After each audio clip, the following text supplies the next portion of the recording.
मानवा की शुरुआत में हमें एक सुंदर सी दुनिया दिखाया जाता है। ऐसी एक दुनिया जिसके अंदर से मैजिकल एनर्जी निकल रही थी। एक दुनिया जो पेड़ पौधों से भरी हुई थी। उसी दुनिया में हमारा मेन कैरेक्टर यूजीयू री इनकारनेट होने के बाद पहली बार अपनी आंखें खोलता है। आंखें खोलते ही वो अपने आप को एक नई जंगली जगह पे पाता है। जब अपने आप को वो गौर करता है तो देखता है कि उसके बाल सख्त थे और बालों के ऊपर पत्ते थे। वो जब हाथ हिलाने की कोशिश करता है तो हाथों की जगह उसको ब्रांचेस दिखाई पड़ती है और जब हिलने की कोशिश करता है तो एक ही जगह पे वो जम चुका होता है। वो सोचने लगता है कि वो शायद सपना देख रहा होगा और सपने से जागते ही सब कुछ ठीक हो जाएगा, पर ऐसा कुछ होता नहीं है। जहाँ तक यूजीयू को पता था वो पिछले लाइफ में पानी पीते पीते मर गया था और इस लाइफ में वो एक पेड़ बन के री इनकारनेट हुआ है। यूजीयू सोचने लगता है कि अगर उसे री इनकारनेट होना ही था तो एक हैंडसम लड़के में री इनकारनेट होता जो लड़कियां छेड़ सके और अपना हैरम बना सके, पर वो एक छोटे से पेड़ में री इनकारनेट हुआ था। पेड़ के आंखें नहीं होती,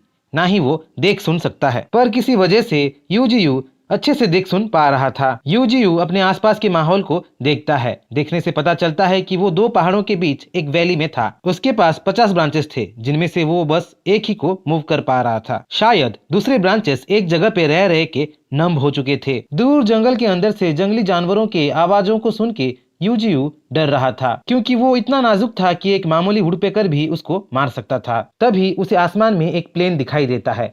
प्लेन को देख जीयू ये सोच के खुश होता है कि वो प्रीवियस लाइफ के टाइमलाइन में ही है। वो प्लेन को देख निहार ही रहा होता है कि उसे दो मधुमक्खियां परेशान करने लगते हैं। मधुमक्खियों से परेशान होकर जीयू अपने ब्रांचेस घुमा के मधुमक्खियों को वहीं मार देता है। तुरंत ही जीयू को नोटिफिकेशन आता है, डबल किल, 2 इवोल्यूशन पॉइंट मिला। नोटिफिकेशन के साथ साथ स्टार्टर स्क्रीन भी उसको दिखने लगता है। उसका नाम अब भी इस लाइफ में भी यूजीयू था। वो एक म्यूटेंट विलो ट्री था। उसकी एबिलिटीज अभी बस म्यूटेंट ब्रांचेस था, पर इवोल्यूशन पॉइंट्स पाके और सनलाइट रिसीव करके वो इवॉल्व हो सकता था। क्योंकि अभी के लिए ब्रांचेस को छोड़ किसी दूसरे ट्री पार्ट्स को वो इवॉल्व नहीं कर सकता था, तो अपने इवोल्यूशन पॉइंट्स को ब्रांचेस को इवॉल्व करने में लगा देता है। जो ब्रांचेस का स्ट्रेंथ कभी 1/50 था वो अब इवॉल्व होके 3/50 हो गया था। जीयू अब 3 ब्रांचेस को मूव कर सकता था। जैसे ही जीयू का ब्रांचेस स्ट्रॉन्ग हो जाता है वैसे ही इवोल्यूशन पॉइंट पाने के लिए वो एक बी हाइव को अटैक कर देता है। ऐसे ही 1 महीना बीत जाता है। जीयू इवोल्यूशन पॉइंट पा के अपने आप को इवॉल्व कर रहा होता है। वो अब थोड़ा बड़ा और स्ट्रॉन्गर बन चुका था।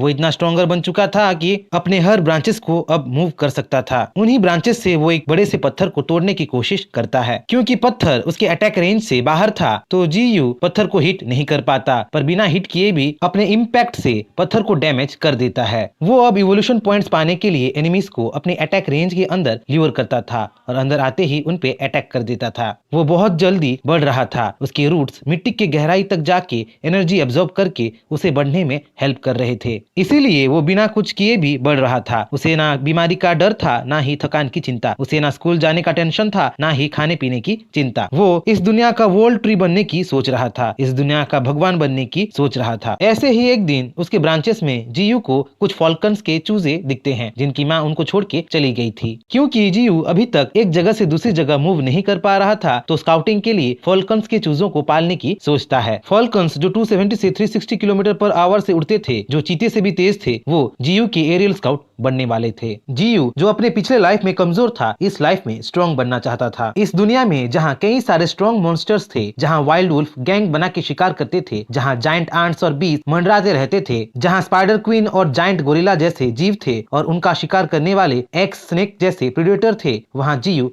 सरवाइव करने वाला था। कभी वो शिकार करके फॉल्कन के चूजों को फीड कर रहा था तो कभी सनलाइट ऑब्जर्व करके खुद इवॉल्व हो रहा था। ऐसे ही एक्सपीरियंस पा के वो ब्रांचेस री के लेवल कैप में पहुंच जाता है। ब्रांचेस के बाद अब बारी रूट के स्ट्रॉन्गर बनने की थी। हर एक रूट को स्ट्रॉन्ग बनाने के लिए उसे एक इवोल्यूशन पॉइंट चाहिए था और हर एक रूट को इवॉल्व करते ही उसे जोरदार पेन महसूस होता था। रूट्स के इवॉल्व होते ही जीयू फ्रीली इधर उधर मूव कर सकता था और एक तरह से जीयू के लिए उसके रूट्स हिडन वेपन थे। तभी जीयू को झाड़ियों में से कुछ आवाज आती है। आवाज सुन के जीयू बैटल मोड में आके वहाँ चेक करने के लिए चला जाता है। झाड़ियों के अंदर जीयू को एक वुंडेड फॉक्स मिलता है। फॉक्स जो वुंडेड था, फॉक्स जो पॉइजन था। उस वुंडेड फॉक्स को मार के भी जीयू को कोई एक्सपीरियंस पॉइंट या इवोल्यूशन पॉइंट नहीं मिलने वाला था, तो जीयू उसे रिकवर करता है। जीयू के सैप में डिटॉक्सिफिकेशन, हेमोस्टेसिस और रिकवरी के एबिलिटीज थे। उस फॉक्स को डिटॉक्सिफाई करने के लिए, उसके वुंड को हील करने के लिए जीयू उसे अपना सैप पिला देता है। फॉक्स रिकवर तो हो जाता है पर जीयू से अटैच हो जाता है। फॉक्स रिकवर तो हो जाता है पर जीव के पास अब से रहने लगता है। ट्री सैप की वजह से रेड फॉक्स इवॉल्व हो जाता है और म्यूटेंट फॉक्स में बदल जाता है। म्यूटेंट रेड फॉक्स जो 20 साल तक जी सकता था, जिसका लेवल 4 था और एबिलिटीज आई ऑफ चार्म था, वो अब से जीयू के साथ रहने लगा था।